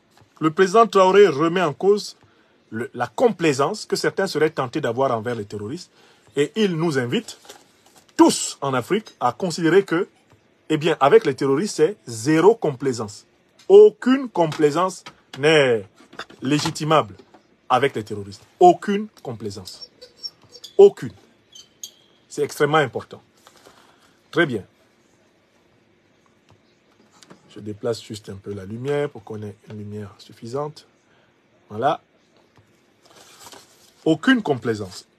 À partir de là, nous pouvons nous intéresser à la dernière partie de l'intervention du président Traoré. Là, il est allé dans les détails. Et je ne vais pas entrer ici dans tous les détails. Ce que je vais souligner, c'est que tout le projet de société du président Traoré est basé sur la participation du peuple burkinabé. C'est vraiment une application du concept de développement endogène. J'ai été frappé par le fait que toutes les propositions dans le domaine de la sécurité, de l'agriculture, de l'économie, de l'emploi, toutes les propositions, même dans le domaine de la justice, systématiquement, le président Traoré associe le peuple burkinabé à la solution. Regardez d'abord ce qu'il a fait au niveau de l'armée. L'armée burkinabé a redoublé en efficacité parce que le peuple burkinabé a été massivement introduit dans son armée. Le peuple burkinabé sait aujourd'hui que c'est son armée et qu'il est lui-même le réservoir de sa propre armée. Le corps intermédiaire des volontaires de la patrie est la courroie permanente de respiration entre l'armée et le peuple. Entre l'armée et le peuple Burkina Faso, on retrouve l'unité que le président Sankara, en son temps, avait instaurée. L'unité révolutionnaire. Toutes les autres solutions qu'a proposé le président Traoré sont frappées par le fait qu'il veut que le Burkinabé soit au centre de l'action. Même quand il faudrait que fonctionnent des centrales nucléaires au Burkina Faso, le président Traoré insiste sur le fait qu'il va falloir entièrement rapatrier la technologie nucléaire et faire que ce soit des ingénieurs burkinabés qui, en dernière analyse, gèrent les affaires du Burkina. Mais pour cela, il va falloir former dans tous les domaines scientifiques, les domaines de pointe, les meilleurs burkinabés possibles. Donc moi j'ai été frappé par le fait qu'il ne propose aucune solution sans impliquer les burkinabés. Mais c'est sur le terrain de la diplomatie et sur celui de la justice qu'il a énormément insisté. Maintenant, venons-en à la question diplomatique. Le président Traoré nous a donné une réflexion sur les deux figures de la diplomatie telle qu'on peut la connaître en Afrique aujourd'hui. La figure la plus fréquente de la diplomatie en Afrique, c'est celle qui consiste à dire que la diplomatie est l'art de dire les choses en les cachant. Que la diplomatie est l'art de la dissimulation, que la diplomatie est l'art de l'allusion, du demi-mot, l'art de la feinte. Bref, que le diplomate, c'est vraiment quelqu'un qui n'appelle pas un chat un chat. L'image que nous sommes habitués en Afrique à avoir de la diplomatie, c'est celle de quelqu'un qui est lisse, qui peut passer entre deux gouttes d'eau. Le diplomate, c'est quelqu'un qui est fin, c'est quelqu'un qui doit être suffisamment roublard, c'est quelqu'un qui doit être suffisamment, on va dire, rusé. Bref, en fait, le diplomate ne doit pas être authentique. Dans l'opinion, depuis plus de 64 ans maintenant, c'est cette idée de la diplomatie qui est dominante. Le président Traoré dit que pour sa part, ce n'est pas cette diplomatie-là qu'il veut pratiquer pour le Burkina Faso. Alors, ça ne veut pas dire qu'il nie que les diplomates professionnels doivent être forts en négociation, qu'ils doivent être assez vigilants, assez agiles pour négocier les intérêts du Burkina Faso en Europe, en Amérique, en Asie ou dans d'autres pays africains.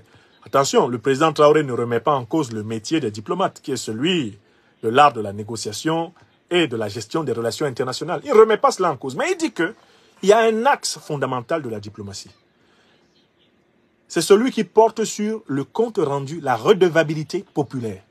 Lorsque le chef de l'État rend compte à son peuple des enjeux diplomatiques dans lesquels l'avenir de ce peuple est engagé, le président Traoré dit qu'il doit parler un langage de vérité. Un dirigeant africain, qui plus est d'un pays en guerre, ne doit pas s'amuser à mentir à son peuple. Il doit respecter l'intelligence de son peuple et il doit lui dire, il doit lui parler un langage de vérité.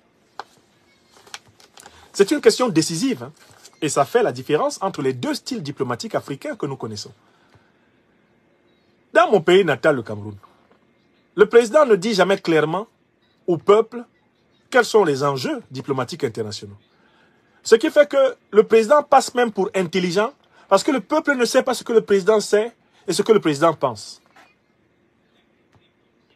Le style politique incarné par des gens comme Biya ou comme Ouattara, par exemple, ou comme Macky Sall, leur style politique consiste à passer pour des gens très intelligents parce que quand ils parlent à leur peuple, ils ne disent à leur peuple que le côté supportable de la réalité. Et quand ils parlent à leur peuple, ils cachent à leur peuple l'essentiel. Ils gardent l'essentiel pour eux. Le président Traoré estime que ce mépris pour l'intelligence des peuples africains, pour la maturité des peuples africains, est une trace du colonialisme. Cette manière de traiter les Africains, qui est le propre des dirigeants issus de la cuisse du colonialisme français, c'est une manière de faire qui porte les traces du colonialisme et du racisme. Pour le raciste, le noir est un homme inférieur. Donc il ne mérite pas qu'on lui dise des vérités vraies. Pour le colonialiste, le colonisé est un homme inférieur. Il ne mérite pas d'avoir une connaissance des grands enjeux du monde, comme son maître colon. Pour le dirigeant africain issu de la cuisse des racistes, des colonialistes, et formé à leur école, il ne faut pas parler clairement des relations internationales aux peuples africains. Parce que les peuples africains sont perçus par leurs dirigeants néocolonisés comme des éternels enfants. Parce que le dirigeant néocolonisé lui-même est regardé par son patron, son tuteur néocolonial, comme un éternel enfant. D'accord? Le raciste colonial, le raciste néocolonial regarde le dirigeant colonisé comme un enfant. Par conséquent, le dirigeant colonisé transmet cette représentation à sa relation avec son peuple. Lui aussi traite son peuple comme un enfant. Le président Traoré refuse l'infantilisation du peuple burkinabé. Il s'adresse au peuple burkinabé comme on s'adresse à un adulte. Il respecte son peuple. Il s'adresse à lui comme quelqu'un d'intelligent s'adresse à quelqu'un d'intelligent. Voilà pourquoi il a dit « Je ne vais pas cacher les grands périls que court mon pays à mon peuple. Je ne vais pas laisser mon peuple se faire tuer sans savoir qui le tue, uniquement parce que je veux jouer au plus intelligent que mon peuple et cacher à mon peuple ce que mon peuple mérite de savoir, parce qu'après tout, c'est lui qui souffre. » Mais pourquoi des gens qu'on tue, des villages entiers qu'on brûle, n'ont pas le droit de savoir qui fait ça? De quel droit certains dirigeants africains cachent-ils l'information réelle sur les auteurs de la déstabilisation, si ce n'est pas parce qu'ils sont complices? Oui, tous les pays dans lesquels les dirigeants n'ont jamais clairement dit à leur peuple qui se cachait derrière Al-Qaïda et l'État islamique sont des pays dont les dirigeants sont complices d'Al-Qaïda et de l'État islamique. Complices des maîtres d'Al-Qaïda et de l'État islamique, c'est-à-dire de l'OTAN. Écrivez ça. Tilana Yomi. Je recommence. Tous les pays dont les dirigeants ne disent pas clairement à leur peuple qui est caché derrière les terroristes. Quels sont les liens entre les terroristes et l'OTAN? Quels sont les liens entre les terroristes et les impérialistes? Sont des pays dont les dirigeants sont complices des terroristes et des impérialistes et de l'OTAN. Vous pouvez vérifier cela systématiquement. C'est parce qu'ils travaillent avec eux. Ils savent que ce sont eux qui tuent leur peuple. Mais ils travaillent avec eux parce qu'ils leur doivent leur pouvoir. Quand tu dois ton pouvoir aux puissances néocolonialistes, même quand tu sais que ce sont elles qui tuent ton peuple, tu fais semblant de ne pas savoir. Tu joues à l'idiot utile. Les dirigeants africains néocolonisés sont des idiots utiles pour le néocolonialisme et l'impérialisme et inutiles et dangereux pour leur peuple. La fameuse théorie de « non, il ne faut pas dire » n'est rien d'autre que la théorie de « en fait, si je dis, mes maîtres vont me punir. Je sais ce que c'est eux. Mais je ne peux pas parler parce que je suis avec eux. Je fais semblant d'être avec vous, mais en fait, je suis avec eux. Pourquoi voulez-vous que Ouattara dise aux Ivoiriens qui est derrière Al-Qaïda et qui est derrière l'État islamique? S'il dit ça, il est obligé de dénoncer ceux qui ont tué Kadhafi, ceux qui ont détruit la Libye. Il est obligé de dénoncer l'OTAN. Or, l'OTAN sont ses patrons. Pourquoi vous voulez qu'il dénonce ses patrons? Biya, lui, il laisse fuiter ça par les panafricanistes d'Afrique Média. Et lui, il se cache, il ne dit jamais clairement qui attaque le Cameroun. Boko Haram, qui a commis des crimes, est l'objet d'un traitement sérieux de notre armée. Mais monsieur Biya, Boko Haram, c'est un démembrement d'Al-Qaïda, non? Al-Qaïda, ce sont les services américains qui l'ont créé, non? Monsieur Biya, est-ce que vous allez mourir sans vous mettre devant les Camerounais pour leur dire que c'est la CIA qui a créé Al-Qaïda, c'est l'OTAN qui a détruit la Libye, et ensuite c'est elle qui a armé toutes ces organisations pour qu'elles nous attaquent tous? Vous allez mourir sans dire ça, même à 91 ans. Donc on n'est jamais rassasié de jour sur la terre. Il n'y a même pas un jour où on peut dire la vérité courageusement. Et ils appellent ça l'intelligence, alors que c'est de la lâcheté contre leur peuple et envers les victimes. Donc le président Traoré, quant à lui, a mis les deux pieds dans le plat. Non seulement il a désigné les responsabilités otaniennes dans la déstabilisation de l'Afrique, a expliqué l'origine des deux grandes organisations terroristes, il l'a assumé. Mais le président Traoré a désigné les proxys les plus hostiles, les plus grands serviteurs de la déstabilisation de son pays. Il a désigné deux pays. La Côte d'Ivoire de Ouattara, le Bénin de Patrice Talon. Quand il a désigné deux pays, il a aussitôt opéré une distinction conceptuelle fondamentale. Il a dit, attention, je n'accuse ni le peuple de Côte d'Ivoire, ni le peuple béninois.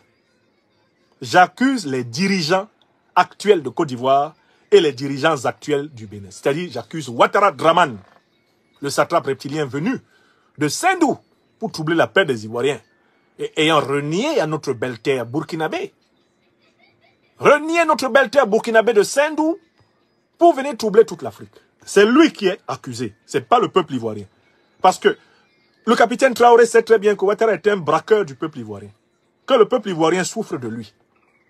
Donc, dans l'accusation, il n'y a pas d'erreur, il n'y a pas de confusion. Ce n'est pas un problème ivoiro-burkinabé au sens d'un conflit entre les deux peuples. Non, c'est un problème entre le peuple burkinabé, le peuple ivoirien d'un côté, et Alassane Dramane Ouattara, le vassal de l'autre. Alassane Ouattara est l'ennemi du peuple ivoirien et du peuple burkinabé. Ibrahim Traoré se positionne comme un serviteur du peuple ivoirien et du peuple burkinabé en tant que leader africain, panafricaniste, révolutionnaire, anti-impérialiste et anticolonialiste. Écrivez ça. Le président Traoré n'accuse pas le peuple béninois. Il sait très bien que le peuple béninois lui-même subit les bêtises de Patrice Talon. Il accuse Patrice Talon. Pourquoi? Parce que Traoré Ibrahim choisit le peuple béninois et le peuple burkinabé contre le vassal Talon, vassal de la France-Afrique. Donc il faut que vous compreniez d'abord comment l'homme a posé son ciseau. Quand il accuse le Bénin et la Côte d'Ivoire, il met bien du soin à ne pas accuser les peuples. Il accuse les régimes fantoches qui sont à la tête de ces pays. Pour la Côte d'Ivoire, le président Traoré dit qu'il y a un centre de déstabilisation du Burkina Faso qui est basé là-bas. Moi, j'ai écouté un reportage de Chris Yapi qui a complété notre information sur cette affaire, mais j'attends encore que le président Traoré complète. Alors, qu'Alassane Ouattara veuille renverser le régime du président Traoré, c'est une évidence. Non seulement les plus virulents opposants de Ouattara Draman, du président Traoré, sont à Abidjan, mais depuis plusieurs mois, on sait que des officiers de l'armée burkinabé en rupture avec le régime Traoré, mais sont grassement logés, nourris et entraînés en Côte d'Ivoire. Ça, c'est une banalité. Alassane Ouattara et la déstabilisation du Burkina Faso, ça, c'est une vieille habitude. Et c'est même pas la première fois. C'est pas la première fois. Alassane Ouattara a toujours voulu qu'à la tête du Burkina, il y ait quelqu'un qui soit à sa botte. Puisqu'il a dit publiquement que lui, il aurait voulu être empereur. Empereur de toute l'Afrique de l'Ouest. et que l'empire auquel il devrait commander doit aller du Sénégal jusqu'au pratiquement au Bénin. Il n'a pas osé dire le Nigeria. Du Sénégal au Nigeria, en intégrant le Niger, le Burkina. Pour lui, le Ghana, le Togo, le Bénin, tout ça là, c'est pour lui. Le Libéria doit lui obéir. La Gambie, la Guinée-Bissau, tout ce monde doit lui obéir. La Guinée-Conakry. Alassane Ouattara a dit ça dans une interview. Donc, il a toujours veillé à ce qu'il y ait dans ces pays-là, à la tête de ces pays, des gens qui lui obéissent. Lui, Ouattara. Il n'aime pas qu'il y ait quelqu'un qui ne lui obéit pas. Parce que dans sa tête, il aimerait être un empereur. Alassane Ouattara a été accusé. Et ça ne sera pas difficile de trouver des preuves à foison de ces actes de déstabilisation du Burkina. Ce n'est même pas le dernier procès du général Diendéré qui viendra ici démentir. Ouattara a donné de l'argent, des munitions, des armes pour agir militairement au Burkina Faso plusieurs fois ces dernières années. Donc c'est banal. Et en fait, c'est simplement un rappel. L'accusation qui vise, par contre, le Bénin, elle est nouvelle de la part du Burkina Faso, du dirigeant du Burkina Faso, parce que jusqu'ici, on se souvenait que c'est le Niger qui a accusé le Bénin d'avoir permis à 4 bases mobiles françaises de servir de base arrière de déstabilisation pour des groupes terroristes sur son sol. L'accusation venait jusqu'ici exclusivement du Niger, du président Abdourahmane Tiani. Dans le cas d'espèce maintenant, est accusé le Bénin, cette fois-ci par le Burkina Faso. Et il cite 2 bases militaires qui seraient clairement opérationnelles contre lui. Et là encore, le président du Faso nous dit qu'il possède des preuves, y compris des bandes audio, des images vidéo. Il possède des données satellitaires incontestables qui établissent l'implication du Bénin et de la France dans la déstabilisation du Burkina Faso. C'est un tournant énorme. Parce que là, on se rend compte qu'en fait, toute l'alliance des États du Sahel fait l'objet d'une concertation de puissances hostiles pour une attaque généralisée. Vous voyez déjà, c'est toute la frontière de l'alliance, la frontière sud de l'alliance des États du Sahel qui commence à être explicitement menacée. Si vous ajoutez à cela le nouvel emplacement de la base militaire américaine à Odiéné, c'est-à-dire au sud du Mali, vous vous rendez compte qu'en fait, l'OTAN est en train d'encercler militairement l'AES, conformément à des analyses que je vous avais déjà données. Ces accusations sont tellement explicites que l'on s'étonne de l'apathie observée par les autorités françaises, les autorités ivoiriennes et les autorités béninoises. Ce sont des accusations explicites et précises. On devrait s'attendre, ne serait-ce que dans un tel cas, que ces autorités portent plainte devant les juridictions internationales compétentes pour diffamation, allégation, accusation infondée. Mais pourquoi ces autorités ne se défendent-elles jamais devant les institutions internationales compétentes? Pourquoi ne veulent-elles pas une confrontation, par exemple dans le cas de la France, au Conseil de sécurité des Nations Unies depuis 2022? Pourquoi les députés, par exemple français, ne se sont pas saisis de la demande malienne d'une confrontation au Conseil de sécurité? Pourquoi est-ce qu'on ne veut pas que la vérité éclate sur le rôle réel de la France dans les accusations qui sont formulées contre elle? Je suis choqué par cette omerta. En tant qu'Africain natif et citoyen français, j'ai honte de cette omerta qui règne sur cette question et qui doit contribuer à libérer et le peuple de France et les peuples africains. La vérité doit éclater. Ça fait beaucoup. Le Mali a formulé ses accusations. Le Burkina Faso a formulé ses accusations. Le Niger a formulé ses accusations. Ça fait beaucoup. Et systématiquement, avec les mêmes arguments et avec la même revendication de la capacité de prouver une à une ces accusations.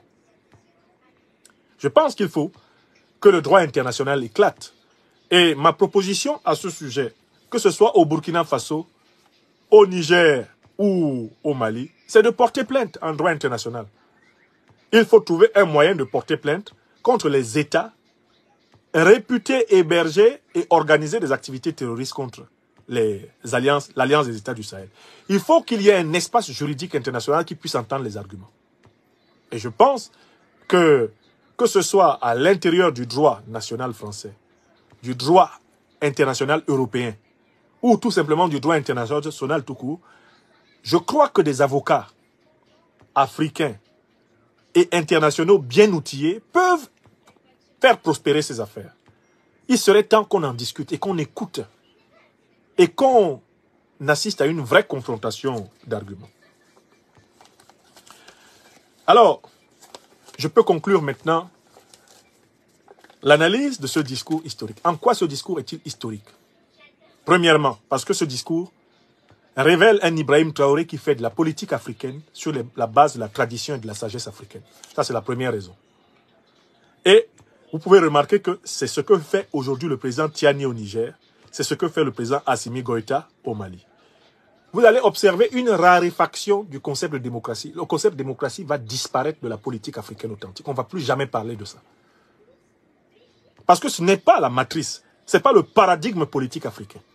On peut noter le discours du 11 juillet comme l'un des premiers grands discours d'hommes politiques africains s'inspirant d'une pratique politique dont le paradigme est la tradition africaine. La pratique politique, eh bien, de l'arbre à palabre, la pratique politique de la tradition communautaire, la pratique politique de la parole au centre de la communauté, la parole au centre du village, la pratique politique de la parole partagée, la parole circulaire. D'accord? Hier, là, on a vu que c'était possible et que ça peut être un modèle de la parole politique. Aussi, en vertu du respect des principes de vérité et de solidarité tout au long. Le discours d'hier est un discours historique parce que le président Traoré fait preuve d'une maîtrise extrêmement fine de la géopolitique, de la géostratégie et de l'histoire des relations internationales. Il montre qu'il est un président qui a étudié et qui étudie. C'est un président en capacité d'apprendre et d'apprendre encore, dont la compréhension du monde est en train de monter en sophistication. Au fil de ses discours, il montre qu'il a compris, qu'il est en train de comprendre et qu'il comprendra encore de mieux en mieux le monde. C'est un discours très intéressant en ce sens, qui rassure les Burkinabés sur la capacité de travail, d'assimilation, de compréhension, la pénétration intellectuelle d'Ibrahim Traoré. C'est pour ça que c'est important, l'exercice auquel il s'est adonné hier. Et troisièmement, ce discours est important parce que c'est un discours qui a été l'occasion pour lui de nommer clairement devant son peuple les ennemis les plus contondants, de mettre son peuple face à ses responsabilités contre le terrorisme, le néocolonialisme et l'impérialisme. Et donc, par conséquent, le discours du 11 juillet servira sans doute de modèle à la prise de parole de tous les leaders africains qui aiment véritablement leur peuple. Et c'est ce que je voulais démontrer en vous proposant aujourd'hui une lecture de ce discours. On peut donc imaginer que ce sera un texte fondateur pour la formation des générations présentes et futures, d'hommes et de femmes politiques africains. Parler au peuple, c'est faire ce que le président Traoré a fait hier. Parler au peuple, c'est assumer le devoir de vérité et de justice. Parler au peuple, c'est prendre le risque de fâcher certains pour pouvoir affirmer le bien commun. Parler au peuple, c'est cela. C'est avoir cette chose dont parlait Michel Foucault sous l'expression de parésia, reprise chez les Grecs, le courage de la vérité. Quand on parle au peuple, il faut avoir le courage de la vérité. Et nul ne peut le contester au président Ibrahim Traoré.